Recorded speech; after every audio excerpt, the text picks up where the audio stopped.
தாம்பரத்தில் இருக்கிற ஒரு கல்லூரிக்கு போனேன். பேர் சொல்ல விரும்பலை. அந்த லோக்கலில் இருக்கிற ஒரு ஏரியாவில் இருக்கக்கூடிய நபர் மூலம் அந்த கல்லூரிக்கு வந்துடுச்சு. கொஞ்சம் அதிர்ச்சி ஆயிடுச்சு எனக்கு. நான் ஒரு பேக் நிறைய பார்த்தவொடனே அவன் ஒரு இடத்துல இருக்கிறான். அவன் ஒரு இடத்துல இருந்தவொடனே உள்ளேருந்து ஒரு 4 பசங்க வந்து அங்கேருந்து ஸ்லீப்பர் செல் மாதிரி பிரிகிறாங்க.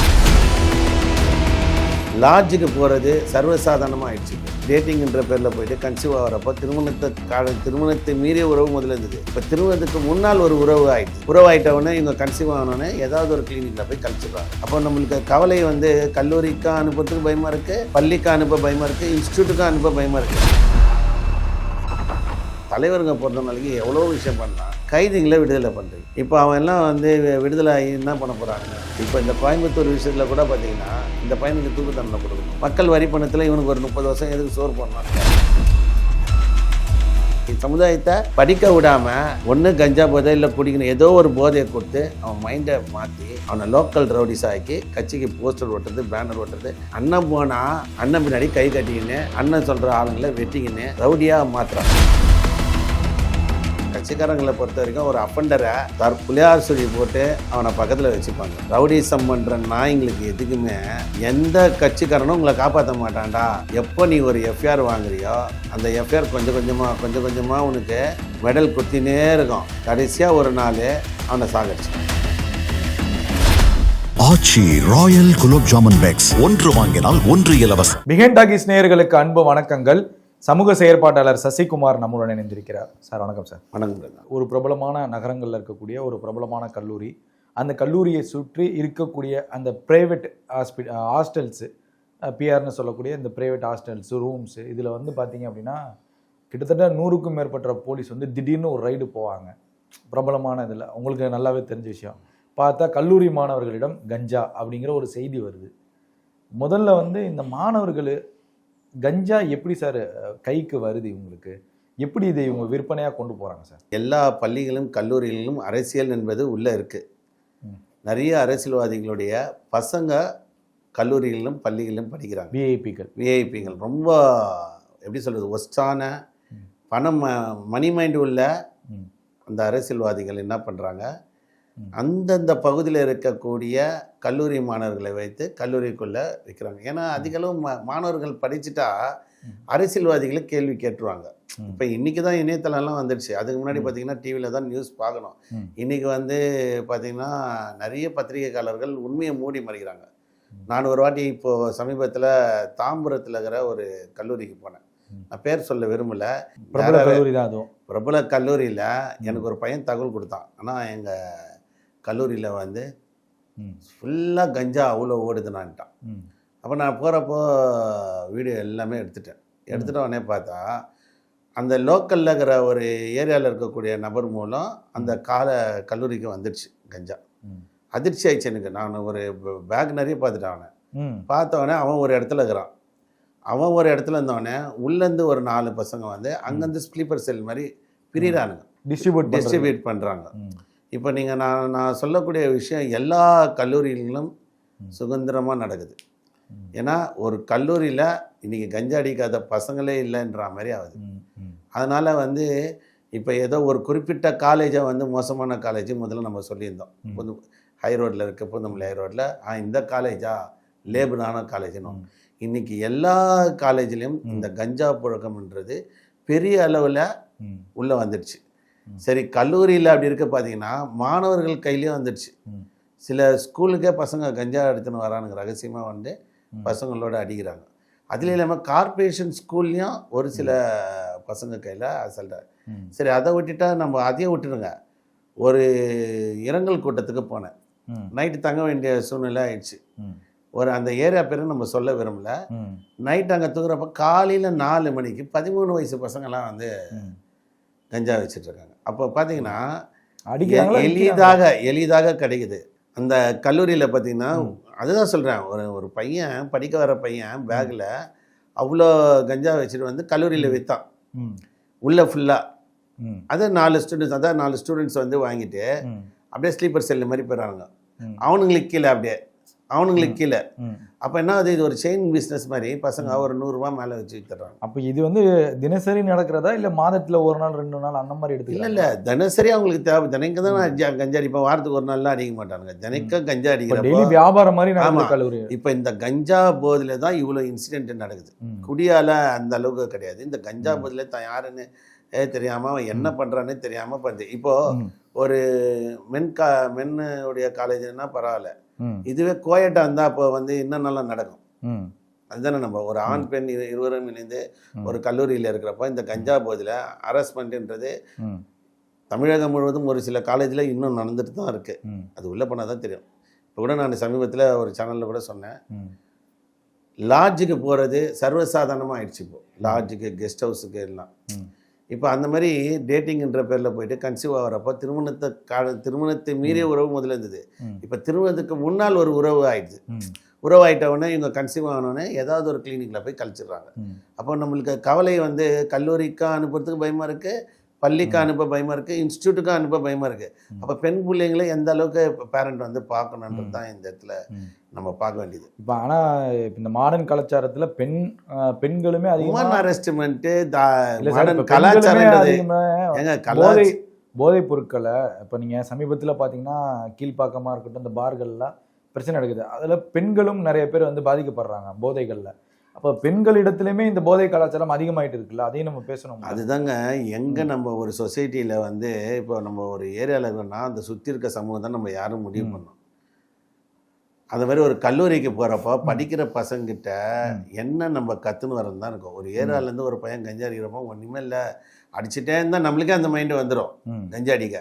இப்போ எப்போ பார்த்தாலும் இப்போ நம்ம ஒரு இடத்துல இருக்கோம், அங்கே ஒரு 10 பேர் அடிக்கிறோம்னா அடிக்காதவனே அடிச்சிடுவான். இன்றைக்கி சராசரி குடிப்பவர்களுடைய எண்ணிக்கை எப்படி ஜாஸ்தி ஆயிடுச்சு. இன்றைக்கி குடித்தவன் எத்தனை பேர், குடிக்காதவன் எத்தனை பேருன்ட்டு நம்ம பார்க்க முடியல. குடிக்காதவனே நம்ம விரல விட்டு எண்ணிடலாம், குடிக்கிறவனே எண்ண முடியாது. அன்றைக்கி இவர் தான் குடிப்பார், அவர் தான் குடிப்பாருன்னாங்க. இப்போ கஞ்சா போதைன்றது இளைஞர்கள் கையில், அதுவும் 13 வயசுலேருந்து பசங்கிட்ட ஈஸியாக கிடைக்கிற ஒரு விஷயம். இப்போ ஸ்டாம்ப் பண்ணுறாங்க. அப்புறம் நீங்கள் பார்த்தீங்கன்னா போதை ஊசியில் இன்றைக்கி பார்த்தீங்கன்னா இந்த 4 ஆண்டில் எப்படியோ ஒரு 10-15 பசங்க செத்துருக்காங்க. அதுதான் இப்போ இந்த போதைகள் எல்லாமே வந்து இந்த கல்லூரிகள் போன்ற படிப்பு சம்பந்தமான இடங்கள் முக்கால்வாசி அதில் தானே வருது. கல்லூரிக்கு எப்படி போகிறது, ஒரு பையன் கல்லூரிக்குள்ளே போனோன்னா கஞ்சா எடுத்துகிட்டு ஒரு இடத்துல இருந்து தான் போனோம், இல்லை பக்கத்தில் இருக்கிற சரௌண்டிங் ஏரியாவில் இருக்கிறவன் தான் போனோம். என்னென்னா இந்த கஞ்சா வந்து அதிக அளவு பணம், ஒரு பேக்கெட்டே 600 ரூபாய், இன்றைக்கி 800 ரூபாய் விற்குது. ஆனால் இதில் நிறையா மிடில் கிளாஸ் பசங்களும் அதை முயற்சி செய்வாங்களா சார்? நம்ம வருமானத்துக்கு பழக்கமே இல்லாத பணக்கார வீட்டு பசங்க, மிடில் கிளாஸ் பசங்க எல்லாருமே வந்து அதில் பழக்க வழக்கங்கள் தானேங்க. இப்போ பார்த்தீங்கன்னா ஒரே ஒரு விஷயம் பாருங்கள், நான் சொன்னது தான், அந்த காலேஜு எல்லாருமே பசங்க போகுது. இப்போ நான் ஒரே ஒரு பாயிண்ட் சொல்கிறேன், காவல்துறை வந்து கல்லூரிக்குள்ளே போய் தேடணும் அவசியம் இல்லை. ஆனால் எங்கேருந்து நெட்வொர்க் ஸ்டார்ட் ஆகுது காவல்துறைக்கு தெரியாதா? இப்போ ஆந்திராவிலேருந்து கடத்தி வந்தது சொல்கிறாங்க, ஆந்திராவில் யார் விற்றது, யார் அந்த முதலாளி ஏன் அரெஸ்ட் பண்ண மாட்டுறாங்க? இதை நான் தொடர்ந்து கேட்டுக்கிறேன். ஒரு இடத்துல வந்து 30 கிலோ 100 கிலோ பிடிக்கிறீங்க, அந்த இடம் குடோன் எங்கே இருக்குது, அதையும் நீங்கள் பிடிக்க மாட்டீங்க. வெறும் இவர் ஆந்திராவிலேருந்து கடத்தி வந்தார் ட்ரெயின்லேருந்து. இப்போ சமீபத்தில் சென்ட்ரல் ரயில்வே ஸ்டேஷனில் கஞ்சா பிடிச்சாங்க, அது ஒரு வேனில் கூட பிடிச்சாங்க. ஒரு 2-3 ஆஃபீஸர் வந்து கிரைம் ஆகிட்டு சஸ்பெண்டே ஆகியிருக்காங்க. ஏன்னா கஞ்சா வியாபாரியை தடுக்க வேண்டிய காவல்துறை அதிகாரிகளே கூட்டாக இருக்கிறதால தான் இந்த விஷயத்துக்குள்ளே பெருமளவு நம்ம உண்மையான விஷயத்து வெளியே வர மாட்டேது. இதில் வந்து பொலிட்டிக்கல் சம்மந்தப்பட்டிருக்காங்க. இப்போ ஒரு லேடி நம்ம ஏரியாவில் கூட இருக்க, அந்த லேடியுடைய சிஸ்டரை ஒருத்தர் கட்சியில் இருக்கிறவர் விற்க சொல்லிட்டு இருக்காரு.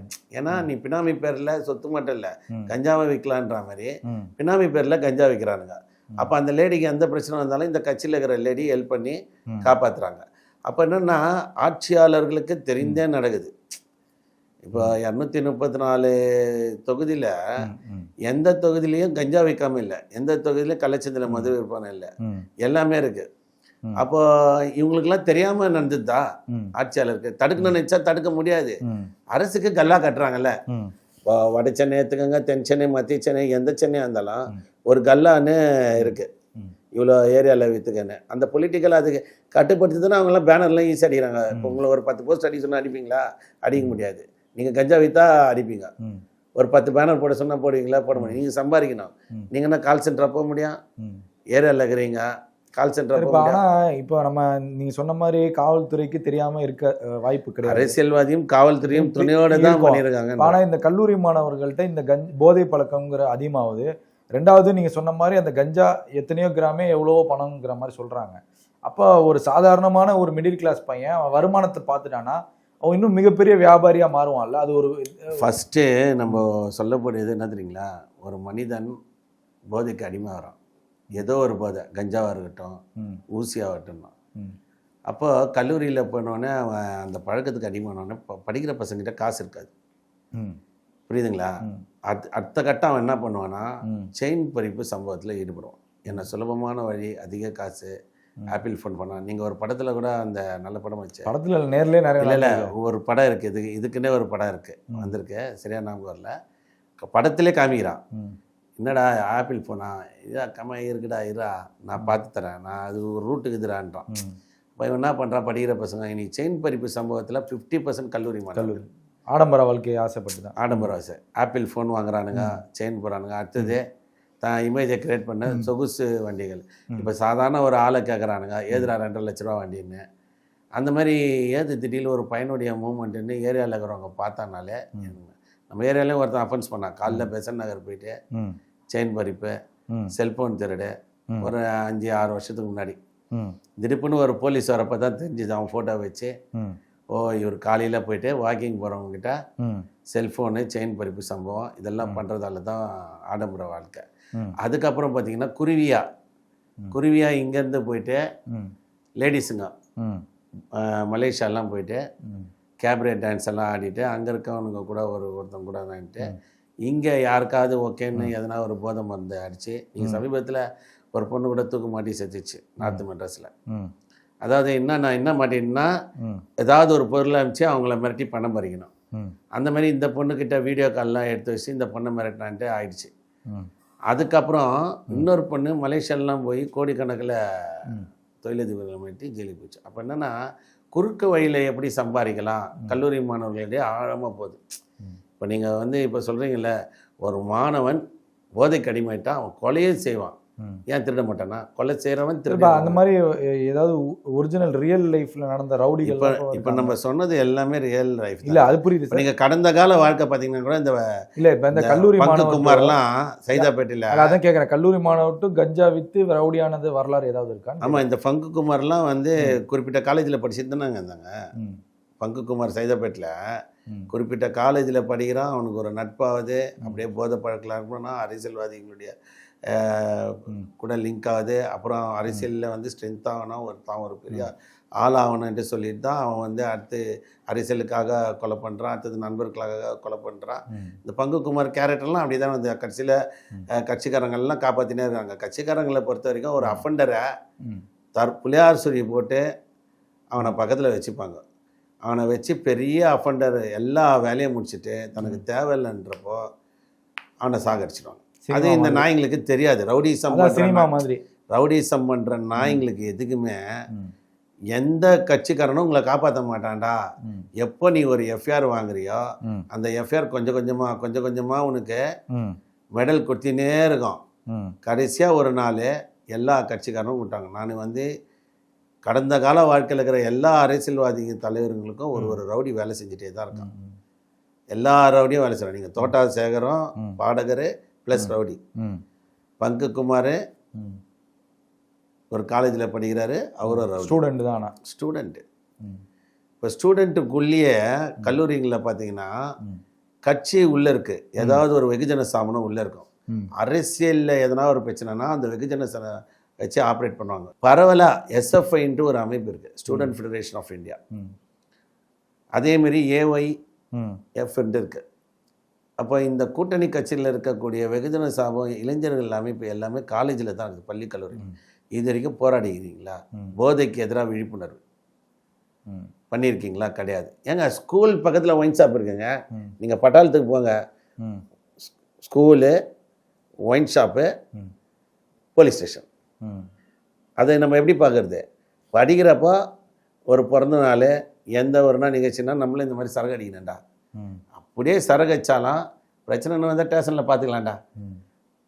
ஸ்டேஷனில் பார்த்தாலும் சிறை சென்றுட்டவனே கெத்து தானே மச்சான் உள்ள ஃபுல்லாக அக்யூஸ்டு அப்படி தானே பேசுகிறானுங்க. இன்னைக்கு சமுதாயத்தை படிக்க விடாமல் ஒன்று கஞ்சா போதை இல்லை குடிக்கணும் ஏதோ ஒரு போதையை கொடுத்து அவன் மைண்டை மாற்றி அவனை லோக்கல் ரவுடிஸ் ஆக்கி கட்சிக்கு போஸ்டர் ஓட்டுறது பேனர் ஓட்டுறது.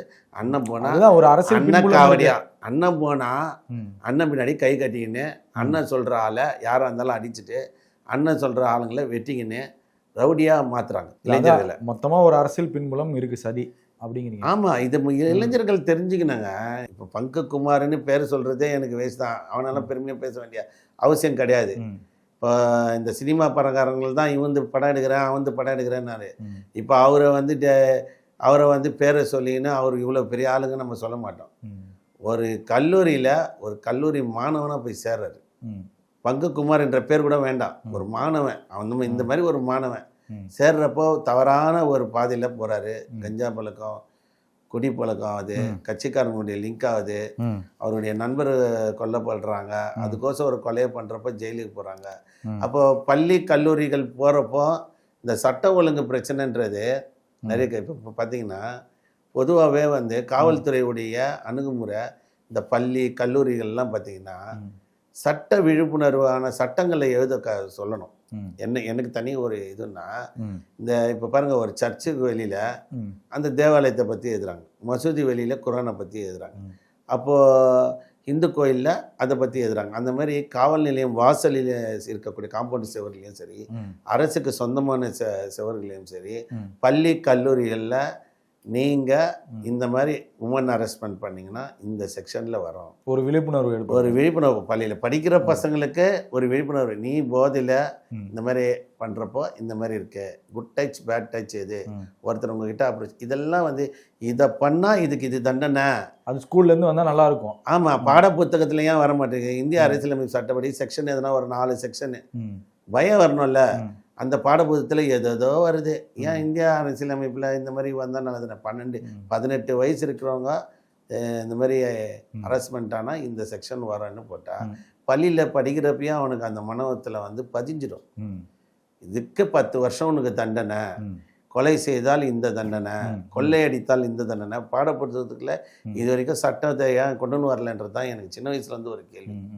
அடிப்படையாக இதெல்லாம் செஞ்சுருந்தா இன்னும் பயம் வரணும் இல்லைங்க. இப்போ வந்து இப்போ நான் கூட சொல்கிறேன், எத்தனையோ கைதிகளை வந்து நீங்கள் தலைவருங்க பொறுத்த நாளைக்கு எவ்வளோ விஷயம் பண்ணலாம், கைதிகளை விடுதலை பண்ணுறீங்க. இப்போ அவன் எல்லாம் வந்து விடுதலை ஆகி என்ன பண்ண போகிறானுங்க? இப்போ நிறைய கைதிகளுக்கு தூக்கு தண்டனையை ரத்து பண்ணுறீங்க. இப்போ இந்த கோயம்புத்தூர் விஷயத்தில் கூட பார்த்தீங்கன்னா இந்த பையனுக்கு தூக்கு தண்டனை கொடுக்கணும். மக்கள் வரி பணத்தில் இவனுக்கு ஒரு 30 வருஷம் எதுக்கு சோறு போடணுன்ற அந்த மாதிரி இந்த பள்ளியிலேருந்து ஆரம்பிக்குது. பள்ளியிலையும் கல்லூரியிலையும் இந்த ஏரியாலையும் காவல்துறை மிகுந்த கவனத்தோட கண்காணிச்சாங்கன்னாலுமே வரோம். இப்போ எனக்கு தெரிஞ்சு கஞ்சா வைக்கிறதே வாட்ஸ்அப்பில் ஆயிடுச்சு, மெசேஞ்சரில் ஆயிடுச்சு, டிஜிட்டல் ஆயிடுச்சு, ஆச்சு. ஆனால் காவல்துறை ஒன்றும் டிஜிட்டல் ஆகலையே. ஒரு ஆப் ஒன்று ஓப்பன் பண்ணணும், அதாவது சரித்திர பதிவேடு குற்றவாளி இவங்கெல்லாம் ஆகுறான்னு வெளிப்படையாக அவங்களுடைய ஃபோட்டோவை வெளியே காமிச்சிடணும். மக்கள் கொஞ்சம் அந்த அந்த மாதிரி இருக்கிற நபர்களோட விழிப்புணர்வாக இருப்பாங்க. இந்த பள்ளி கல்லூரியில் நடக்கிறப்ப மக்களே இன்ஃபார்ம் பண்ணுவாங்க, சார் இவர் இந்த இடத்துல இருக்கார் நான் பார்த்தேன். ஆமாம், பொதுமக்களுக்கு அது ஒரு இதுவாயிடும்ல, சார் நீங்கள் அந்த போட்டோவில் இருக்கவங்க இந்த மாதிரி இருக்காங்க. ரெண்டாவது பார்த்தீங்கன்னா பிரின்சிபல்லும் சரி பள்ளியிலே சரி கல்லூரிங்களில் அவங்களும் ரவுண்ட்ஸ் வரணும். அவங்க நிறைய இது கேட்க மாட்டாங்க, எப்படியாவது போட்டோம் வந்தால் வரட்டும், வர கட்டி போட்டோம். இப்போ நான் குறிப்பிட்ட ஒரு college Vyasarpadi signal Ambedkar college கூட அங்கே போய் பாருங்கள், ஒரு அந்த கல்லூரி மாணவர்கள் மாணவிகள்லாம் இருக்காங்க. அங்கே போய் பாருங்கள், ஒரு வசதியே இருக்காது. அந்த காலேஜ் அப்படி வச்சுருக்காங்க, ஒரு வசதி இருக்காது, ஒரு கிரவுண்டு மாதிரி இருக்காது. இப்போ அந்த ஏரியாவில் இருக்கக்கூடிய நபர்கள் அந்த கல்லூரிக்காக போராடணும்னு சொன்னால் வரமாட்டாங்க. ஆனால் ஆட்சியாளர்களுக்கு எதனா ஒரு போராடணும்னா இந்த மாணவர் அமைப்பு அவங்களெல்லாம் திரட்டிடுவாங்க. இப்போ கூட்டணி கட்சியில் இருக்கிறதால இந்த மாணவர் அமைப்புகள்லாம் ரொம்ப சைலண்டாக இருக்காங்க. அதுதான் கவலையாக அளிக்கிறது. நிறைய அடிப்படைகள்லாம் மாற்றணும். அடிப்படை போதைக்கு எதிராக மாணவர்கள் எழுந்துடணும். நீங்கள் அரசியலுக்கு வரீங்க வரல, அது அற்ப விஷயம். கல்லூரி கல்லூரிகளில் நடக்கிறது ஒவ்வொரு மாணவ மாணவிகளுக்கும் ஆபத்தான விஷயம். ஏதோ ஒரு உங்களுக்குள்ளே தேர்வு செய்யப்படக்கூடிய தலைவர்னு ஒருத்தர் ஸ்டூடெண்ட்டுக்கிட்டே இருக்காங்க, அவங்கள வச்சு இதெல்லாம் இந்த போக்கை வந்து கைவிடணுன்ட்டு தான் நான் கேட்டுக்கிறேன். பல்வேறு கேள்விக்கு பதில் தேவைங்க. நன்றி சார். நன்றி.